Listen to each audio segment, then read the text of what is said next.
First, I think it's the most important thing in the world. Why are some people poor and some people rich? Why are some countries poor and some countries rich? How can we change this to overcome poverty in our lifetime?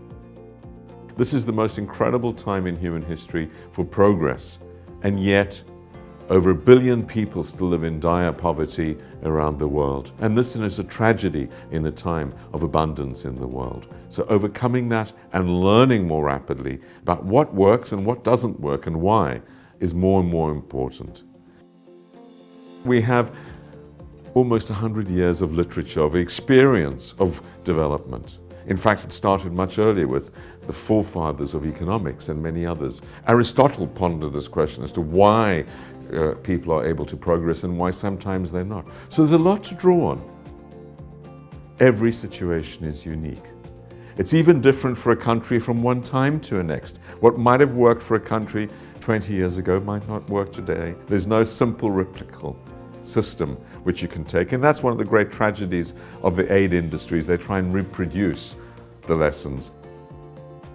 The world is changing so rapidly that what's possible today might not have been possible before. So understanding what's happening in the world, understanding what's changing, the goods as well as the risks, is absolutely vital. Climate change, pandemics changing in new ways, cybersecurity, new sorts of issues. Countries in the end have to do it for themselves. It's about their own choice. And having that capacity to choose, what Amartya Sen talks about as capabilities. First, being alive is a capability. Obviously, if you're dying of starvation, you don't have much choice. And then having the capability to learn, to make decisions, to participate in decision making is absolutely vital. The seventh thing, though, is that others can make a big difference. Partners, international community, aid is being more effective now than it ever was in history, and we're richer in the rich countries than ever in history. So we should be giving more. The most advanced countries are giving about 1% of their income away. But this is a tiny fraction of what the poor countries are receiving. It makes a big difference, particularly in humanitarian crises, particularly in order to scale up ideas. Conflict is development in reverse. And as we've seen recently in Syria, but as we've seen in the genocides in Rwanda and many other conflicts, this can fundamentally undermine all development efforts. So stopping war, peace, security is absolutely essential.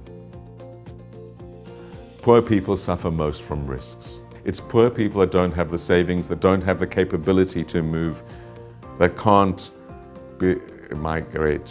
Even if they were allowed to, they just don't have the means.